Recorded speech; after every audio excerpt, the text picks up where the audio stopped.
Hey guys, Jason here with a word to the wise. I haven't done a lot of videos.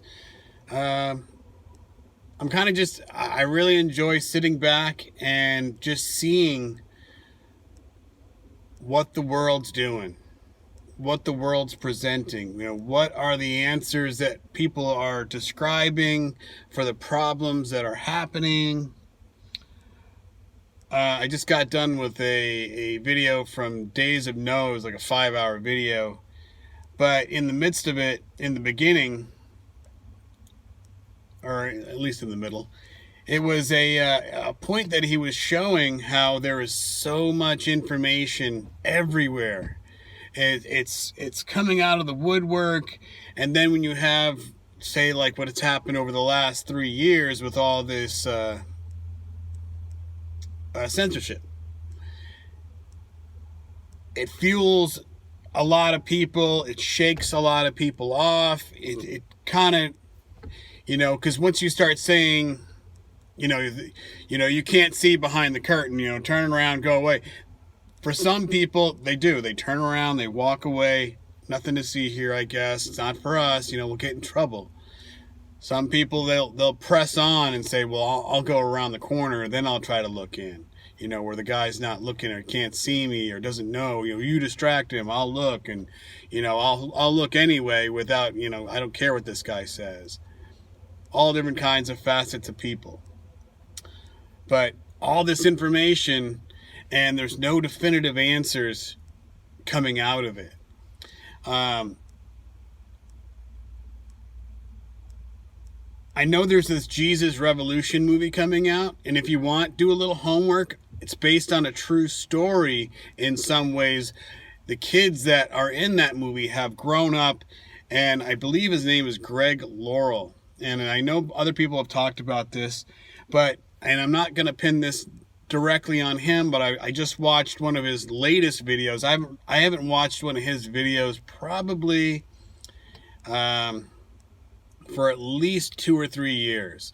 And I've only tried to watch maybe one video, and when I was about 5 to 7 minutes into say an hour-long movie, I shut it off. There's something that just didn't jive. I didn't like it, and I said, there's just not something there that is what I think is truly biblical. And I went searching back, and I looked, and I found, and I'll get to that in a minute, but this latest video, again, in the midst of his talk, his sermon, he says, we are biblically supposed to be a part of this world, and you need to get out and vote.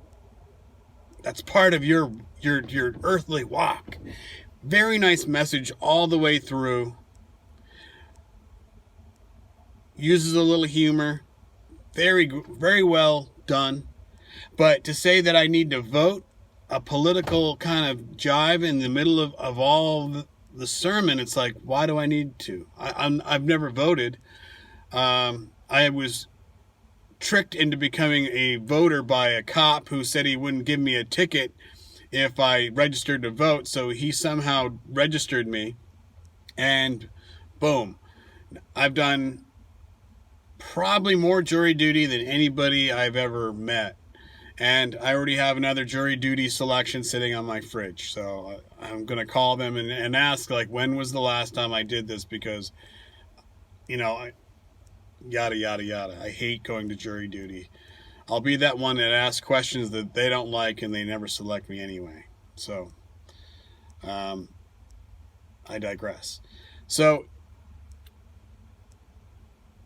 I'll never vote, but seeing how the climate is gone, seeing that voting has come up, I thought we would never go 4 years into a Biden administration. I thought for sure he would be impeached by now and brushed aside, and then they would have some sort of a crazy cool political thing 2 years in. And here we are knocking on the door of the 2024 election period.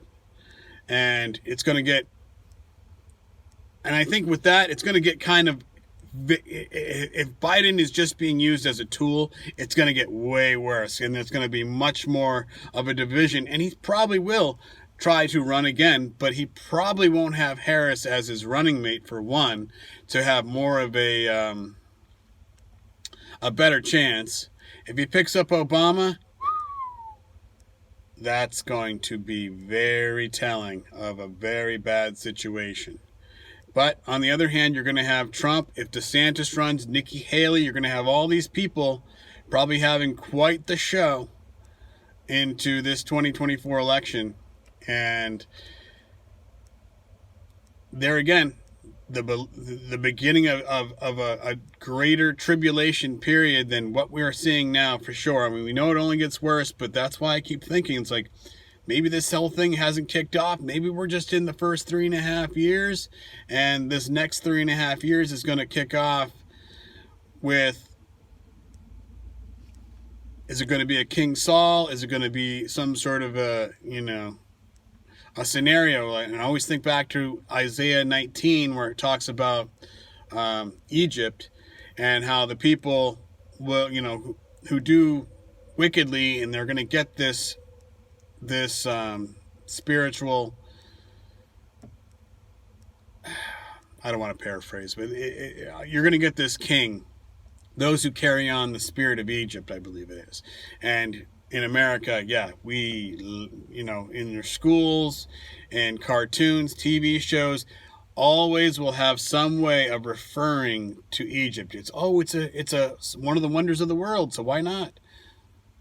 But I believe there's more of a reason, But here again, you convince people of something, and they'll defend it more if they don't realize they're being used to tout the line. The line, I'll say, not the lie, because I don't want to say that this and that and the other thing.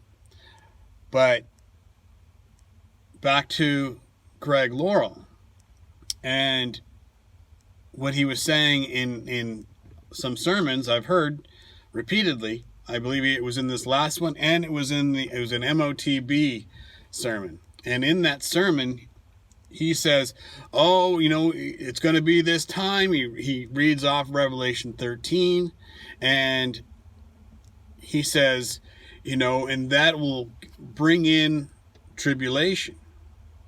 And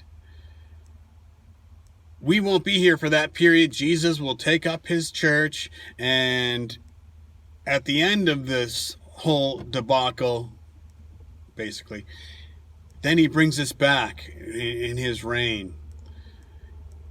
And it's like, okay, so where do you reference that biblically? And doesn't it say in Revelation 20, in that, I believe it's the second paragraph, usually, is, those who were beheaded for their faith, that did not take and partake in the system of the beast, they will reign. They will be resurrected first. It's a faith in the resurrection. I should take my hat off for this. I get too biblical, but I got a new hat I made. I love that. Making hats now. So I'm not saying he is a bad guy, but a line that I heard Days of Noah say this morning, when I was listening to his video, he was talking about how somebody had referred in the comment section, a live comment section of the video when it was done. He says, to this person, and he goes, well, I don't fully trust those kinds of entities. I don't know their background. I don't fully know them. And then at the same time, how can they have such wisdom and intelligence in this matter, in these matters, and not see through the trees? Not see the truth behind all this, and then they have these messages that they're touting because in one way or another, they get fed this kind of information, they believe, to be true, and then they'll defend it. They'll speak it out and say, this is why we need to do this, and it's betterment for everybody, and it'll stop the tyranny of the world, and yada yada yada. So it's like in the same way, I look at this Jesus Revolution movie. I'm sure it's very comical. I'm sure it's got inspiration in it and all that. But what is the full message if you watched all of it? And there was just one tweak in there that they made for themselves that would discredit everything. To me, it would say, no, it's a way to get this thing in people's minds. Come to the church. Come and feel the love. Come with the togetherness. Come with the strength. Fear not. Don't worry about anything. And then when trouble starts to brew, know that you'll be taken away when trouble is at your door. That's where the problem lies, because when people are following this and they feel the love, they're singing the songs, they're reading along, they're engaging, they're doing work in their community, but when trouble truly comes knocking on their door, this isn't something that they were ready for. And all of a sudden now they get swept into fear. Fear they were told they didn't have to fear, but now they're fearful. And it could be punishable, as in, say, looking at just the Bible to refer to. It could be so bad that it could be punishable to death and beheading. We see nothing like that right now. Obviously, we don't know how this is going to unfold. But if you're not inclusive and you're not willing to just accept, and it's interesting that this is happening right now, right before 2024, this Jesus Revolution, and how that can draw people in, and it's a very good message, and you're all accepted. It doesn't matter what you think. You think you're a wolf, you think you're this, you're that, you're other, you're accepted, and when you come in and you understand more and more, that will then guide you in the right direction. Hey guys, I just want to clarify this point here in the middle here of what I was trying to say is what the churches, I believe, will be doing, those who are misleading people, whether intentionally or just not knowing what the word truly is saying or says, in my belief, is they're going to draw people in with all this acceptance. On the other hand, acceptance is good. To shut everybody out just because of the way they currently are doesn't leave them any room to grow. You're not going to all of a sudden pick up a Bible and understand everything. It takes years of going over it and over it that you start. That's the word lives, and it will grow and more understanding. I mean, I have things I still battle to this day, and I am hoping to grow and grow continuously. And that's what I think is the most important thing about not just shutting the doors, not having this, hatred. That's why we don't judge in Romans 1. But you have to accept and understand people are lost. If they're just jerky and they don't want to have anything to do with it, or they think that, one way is the only way, you're not going to change everybody, but you can't shut the doors on people that are willing to walk in through those doors. So I just want to clarify that here in the middle of this video. Thank you.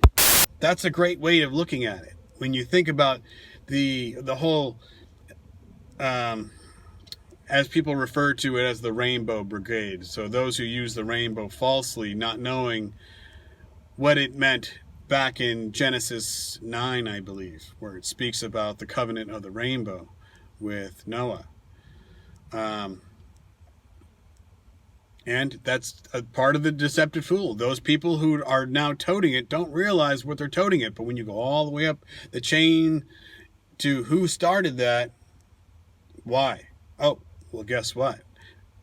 Could it have been part of the devil's plan to then do something so sinister, to then be a slap in the face? So I don't want to get too long with this, but that's why I think that in some way, the one that rises out of the sea, the beast that rises out of the sea. I'm not looking for an animal. I'm not looking for a monster. I'm looking for that person that is so high up on the chain. And I've seen videos coming out of that timepiece land. There are some of those in the Orthodox community. There's a man, I'd have to say middle-aged. I think he's around in his mid-30s, to mid to lower 30s, and seeing how he somehow has memorized their I don't want to say the words so much in their writings, their man-made understandings, that people are asking him to pray for them, and those prayers are being answered. And they're making videos and they're praising him for praying for them, and how his prayers can almost work miracles. That's a very tricky, but here again, I'm not putting all eggs in that basket either. It's just a lot of things to watch right now. That's the good thing. I feel that when you're watching these things that you don't like, you can pick out those problems, and then you're spiritually led, because you have it in you, you feel it, you know something is wrong here, and I need to my opinion forms, and I have to get it out. I have to let you know what I've seen. Like this weekend, I was somehow flipping channels. I was bored out of my mind or something, and then I just stopped on Guardians of the Galaxy 2. I saw the first one when it was in the theaters before I came to Christ, and I loved it. I thought that was an amazingly awesome movie. And it almost got you a tearjerker there near the end when they were all grabbing the Power Stone thing, and they somehow survived, but they all pulled together. So when the second movie, though, has Kurt Russell, is this, I think his name's Og, and he doesn't know where he came from. He just was. And he was able, through this energy that he was able to then start creating, and he started creating the universe. So he started making planets and life forms and on and on and on. And then he ran into other life forms, and he was trying to make his seed. And the main character, Quill, is that seed. He was an earthbound person because the Og, mixed with his mother, and that's where he came from. So he's half Og, the seed of Og. And that's what I started seeing when I started watching the movie again. And I've seen this many times. It's not as good as the first one, for sure. And I'm not saying I sit here and tout Marvel movies in any way, but it was just one of those things I found myself watching, and it started clicking that Og is some sort of a representation of God, and Quill is his seed, his son, like Jesus, or man. And what Quill finds out in the depths of his dungeon or whatever, when they're just moving around, he finds all these bodies, dead bodies, and finds out that they are the ones that didn't add up. They weren't good enough, or they rebelled. And so what Quill does is he tries to fight and to kill him. And in the part where he's like, if you kill me, you'll lose all your powers that I have given you. And he's willing to do that, so he goes through with the whatever at the end and kills him. And he loses his ability to create, in such a way. But there again, he elevates himself, and he does it for the betterment of man by killing this God.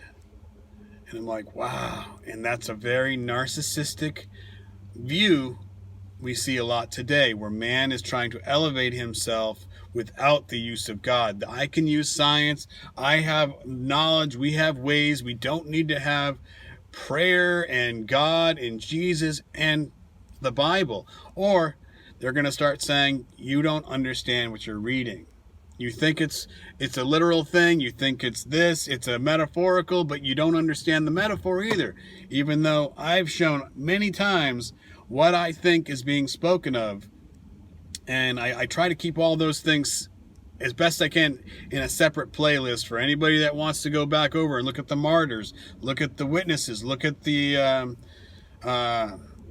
those who are feeding on the milk, or the babes that are spoken of in Matthew 24, and On Point Preparedness. He does a great job in the same kind of things, talking about the wine, talking about the vultures, and seeing that it's coming from the inside of the church. These things are building up from the inside. People are being taught. They're being taught in a bad way with this raptured business. I'm not saying the rapture is not a biblical thing, but the timeline is where it's getting skewered. And the same thing with Gog and Magog, people talking about that. If one little event happens to that timepiece land and somehow it is thwarted, all of a sudden people are going to say, well, that was Gog and Magog happening, and now this person comes out behind it, and he's going to lead us for the next 1,000 years. This is what we need. We need to listen to him, and what he says goes. How this is all going to roll out, I'm not saying it's going to go exactly in that way, but there's some sort of a thing that we have to kind of just be watchful for. And that's why I don't put my eggs in any baskets anymore. I'm not talking dates and timelines as best I can. Today is a holiday in that timepiece land. And if you go into the book of Esther and see that the king of Babylon gave her authority at the end of that whole reading to go and come against their enemies that were against them. So I'm not saying anything's happening like that, but we got the poking of the bear going on. I think his mother was part of that timepiece land religion. So I'm not saying that, but as in Revelation 2:9 and 3:9, where it speaks about those who say they are Jews and are not. We got to watch out for those kinds of characters, because there's a falsehood and a deceptive thing happening there. But if the world is taken and going and touting that what they're doing, it could be very bad. And we've seen, I've showed that where presidents all the way back till Reagan for 40 years have been, signing this Re-Education Day Act. And if that kind of situation comes about, where what does that mean? What did they actually sign in there? What can they do to the American people that aren't willing to be educated? I'll leave it at that. 20 minutes is way longer than I usually go, so just a word to the wise. If I have more, I'll come back with it in another video. I don't have my Bible in my truck today, so I couldn't do any kind of straight up reading, so forgive me for paraphrasing. We had a busy carload over the weekend, and so I had to rearrange everything in here. This is kind of like my rolling office. So just a word to the wise, guys. God bless. I'll be back.